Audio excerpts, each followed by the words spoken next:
అంటే అంత ట్యాక్స్ ఉంటుంది అక్కడ, ఇంపోర్ట్ ట్యాక్సెస్ అంత ఉంటాయి. అట్ ద సేమ్ టైం వాళ్ళ రూపీ వాల్యూ మనకంటే తక్కువ కదా వాళ్ళ కరెన్సీ వాల్యూ.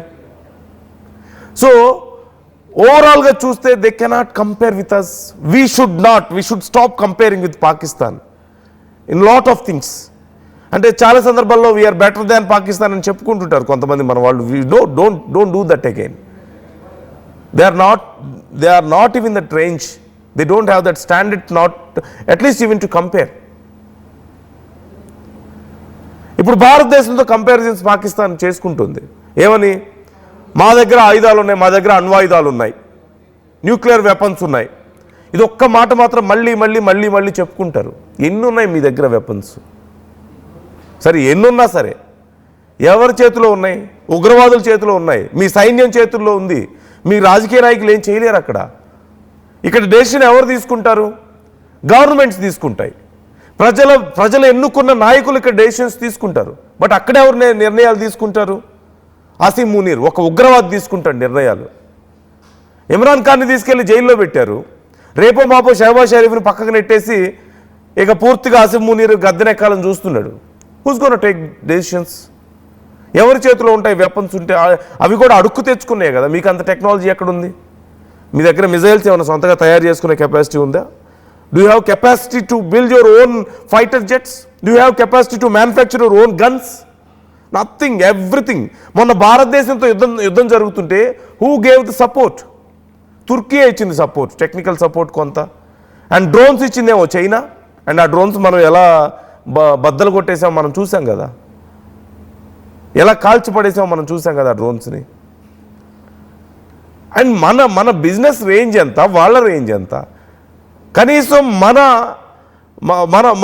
మన దేశంలో ఒక స్టేట్ బడ్జెట్, వాళ్ళ దేశం బడ్జెట్, వాళ్ళ దేశం మొత్తం బడ్జెట్ వాళ్ళ మంత్రులే చెప్పారు వాళ్ళ పార్లమెంట్లో.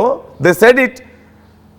ఒక యూపీ అనే ఒక స్టేట్ ఉంది అక్కడ, ఆ స్టేట్ బడ్జెట్ అంతా మన దేశం బడ్జెట్ అని చెప్పి సిగ్గు లేకుండా చెప్పుకుంటున్నారు. వాళ్ళు ప్రతిపక్ష నాయకులు తిట్టుకుంటున్నారు అక్కడ పార్లమెంట్లో. సో ఏ విషయంలో వాళ్ళు కంపేర్ చేసుకోగలుగుతారు మనలో? సో ఓవరాల్గా పాకిస్తాన్ అంతర్జాతీయ స్థాయిలో మాకు వాల్యూ కావాలని చెప్పి పాకులాడుతుంది. వాళ్ళ దగ్గర చూపించుకోవడానికి ఉంది ఒకే ఒక్కటి, సమ్ న్యూక్లియర్ పవర్. అది కూడా ఎలా వచ్చిందో మనందరికీ తెలుసు. సో దాన్ని ఎందుకు వాడతారనేది కూడా మనకు తెలుసు. Are they really responsible? No. పిచ్చోడి చేతిలో రాయి అంటారు కదా, అంతే. అంతకు మించి ఏముంది? ఎప్పుడు ఎవరి మీద విసిరి కొడతాడో, లేదంటే వాడి పళ్ళు వాడే రాళ్ళు కొట్టుకుంటాడో తెలియదు కదా. That is what exactly happens. Pakistan విషయంలో న్యూక్లియర్ పవర్ ఉంటే అదే జరుగుతుంది. ఇంకా వాళ్ళ దగ్గర ఇంకేం లేదు. తినడానికి తిండి లేదు, ఉద్యోగాలు లేవు. ఏదన్నా మంచి ట్రీట్మెంట్ చేయించుకోవాలంటే మనమైతే మహా అయితే వేరే రాష్ట్రానికి వెళ్తామేమో. హైదరాబాద్లో we have best quality hospitals, best service ఉంది. ఈవెన్ వేరే దేశాల నుంచి మన దేశానికి వచ్చి హైదరాబాద్కి వచ్చి ట్రీట్మెంట్ చేయించుకుంటున్న వాళ్ళు ఉన్నారు. ఇంటర్నేషనల్ లెవెల్ ట్రీట్మెంట్స్ మన దగ్గర అందుబాటులో ఉన్నాయి. బట్ వాళ్ళు ఏదైనా చేయించుకోవాలంటే కొద్దిపాటి మంచి ఏదన్నా, సహజంగా మన నాయకులు చూస్తుంటాం, ఏపీ నుంచి హైదరాబాద్ వస్తారు, లేదంటే హైదరాబాద్లో ముంబై వెళ్తారు, ఢిల్లీ వెళ్తారు, ఇలా చూస్తుంటాం. ఇట్స్ వెరీ రేర్ కేసులో మాత్రమే వేరే దేశాలకు వెళ్ళడం అనేది. కానీ వాళ్ళు అలా కాదు. వాళ్ళ నాయకులు ట్రీట్మెంట్ చేయించుకోవాలంటే వాళ్ళ దేశంలో ఉండదు, వేరే దేశాలకు వెళ్ళాల్సిందే వాళ్ళు. So that is the condition there. There is no education quality, there is no medicine. వాళ్ళకి ప్రాపర్గా వైద్యం లేదు, ట్రీట్మెంట్స్ లేవు. ఇక తిండికి దొంగతనాలు చేసుకోవాల్సిన పరిస్థితి. వంట గ్యాస్ ఏమో బెలూన్స్లో నింపుకోవాల్సిన పరిస్థితి. పెద్ద కవర్స్, ప్లాస్టిక్ కవర్స్ తీసుకుని దాంట్లో నింపుకోవాల్సిన కండిషన్ కనిపిస్తుంది. సో అసలు వాళ్ళకి ఏ కేపబిలిటీ ఉంది? అండ్ పుతిన్తో మళ్ళీ భేటీ అంటున్నారు. What they can offer to Putin చెప్పండి. ట్రంప్కి ఆఫర్ చేసినట్లుగా బలూచిస్తాన్లో దొంగతనం చేసిన రంగురాళ్ళు తీసుకెళ్ళి ఇస్తారా పుతిన్కి? ఏమిస్తారు? లేదంటే ట్రంప్ నేను ఆయిల్ స్టోర్స్ పెడతా అంటున్నాడు, ఆయిల్ మళ్ళీ తీసుకెళ్ళి రష్యాకి అమ్మేస్తారా? ఏం చేయగలుగుతారు వాళ్ళు? సో మీరేమనుకుంటున్నారు? దేనికోసం ఈ పాకులాట? నిజంగా అదే మరొక మాట కూడా వింటూ, కొండకి వెంట్రుక గట్టి లాగడం అంటారు కదా.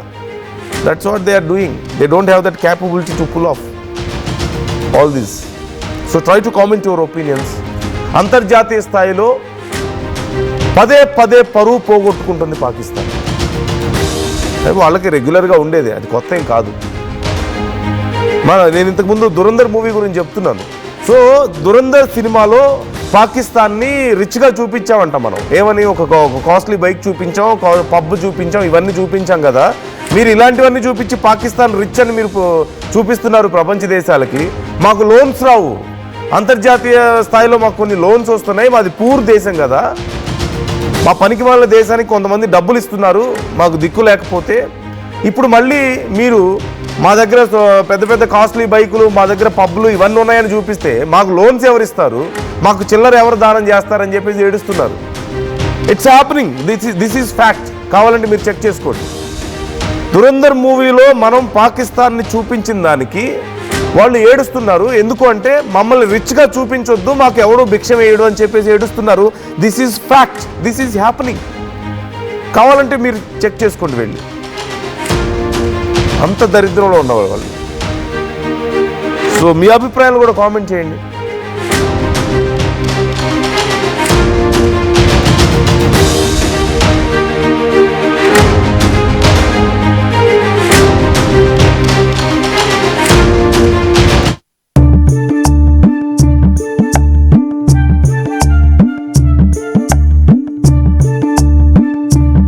నైపుణ్యం ఎవరి సొత్తు?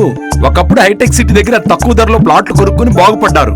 తర్వాత ఓఆర్ఆర్ దగ్గర, ఇప్పుడు అవకాశం త్రిబుల్ దగ్గర వచ్చింది. ఇప్పుడు షాద్ నగర్ వైపు ఉన్న స్వర్గసీమ వెంచర్ లో ప్లాట్ల పండగ వచ్చింది. నూతన వెంచర్ అమేయ రూపంలో అప్రూవ్డ్ ప్లాట్లు, రిసార్ట్ ఫెసిలిటీ, రీజనబుల్ ప్రైస్. ఒక్కసారి ఫ్యామిలీతో విజిట్ చేసి మంచి నిర్ణయం తీసుకోండి. స్వర్గసీమ వారి నూతన వెంచర్ అమేయ. నగల సామ్రాజ్యం పెద్దది, మన వేడుకల్లో నగల పాత్ర పెద్దది. నగల్లో మన సంప్రదాయం అది పెద్దది. అదే విధంగా నగలు కొనేటప్పుడు మీ సేవింగ్స్ కూడా ఇకపై పెద్దగా ఉంటుంది. అన్ని నగల తరుగును ముందు కన్నా ఇంకా తగ్గించాం. ఈ తక్కువ తరుగును చూస్తే వెంటనే నగలు కొనేస్తారు. డైమండ్ జ్యువెలరీ ధరలు కూడా పెద్ద లెవెల్లో తగ్గించాం.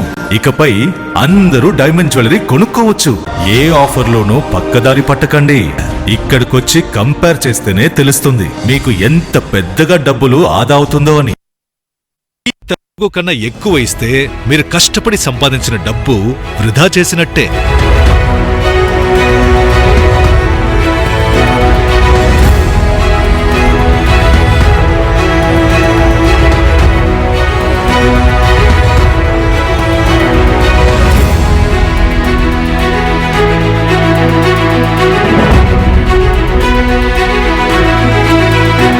లలితాలో నగలు కొనండి, ఎక్కువ డబ్బులు ఆదా చేయండి.